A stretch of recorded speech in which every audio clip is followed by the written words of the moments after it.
ইসলামী আন্দোলনের দাবিটা আসলে কেন, দাবিটা যৌক্তিক আছে কিনা? আপনারা জানেন যে রাজশাহীতে এবং ঢাকাতে দুইজন মেয়র তাদেরকে সরকার ঘোষণা করছে। এখন দেখেন প্রাপ্য অধিকার ইসলামী আন্দোলনের এটা বরিশালে ঘোষণা করতেছে না।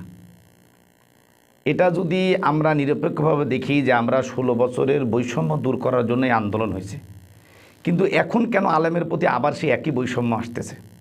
একই বৈষম্য কিন্তু আসতেছে। এই জন্য আমরা আমাদের জায়গা থেকে ইসলামী আন্দোলন তার জায়গা থেকে মানে কি বলবো অনড় অবস্থায় থাকবে যে আমাদেরকে যেহেতু ওখানে প্রার্থী দেওয়া হয়েছে এখানে প্রার্থী দিতে হবে, আর যদি সরকার এখানে প্রার্থী না হয় তাহলে ওই প্রার্থীকে বাতিল করতে হবে। এটা কিন্তু দেখবেন ইসলামী আন্দোলন কিন্তু তরফ থেকে এমন ধরনের বক্তব্য আসছে। আর যদি না হয় তাহলে তো ইসলামী আন্দোলন কঠিন থেকে কঠিন আন্দোলনে যাবে।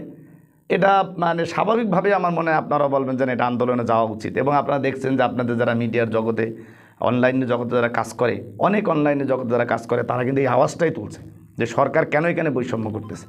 তা আসলে মূলত সর্ববিষয়ের উপর যদি তাকায় বলা হয়, এক কথায় বলা হয় যে আমরা বৈষম্য দূর করার জন্য আমরা সবাই হয়তো মুখে বলি, কিন্তু আসলে অন্তর থেকে আমরা কেউ ভিতর থেকে বৈষম্য দূর করতে চাই না। আর এটা আমরা জানি ভালো করে যে বৈষম্য দূর করে যদি উলামা একরামদের হাতে, আলেমদের হাতে যদি কোনো জায়গা চলে আসে তো সেখানে আসলে বেআলেম বা যেই অবস্থা আমাদের দেশে হয় এটা করা কারোর দ্বারাই সম্ভব হবে না।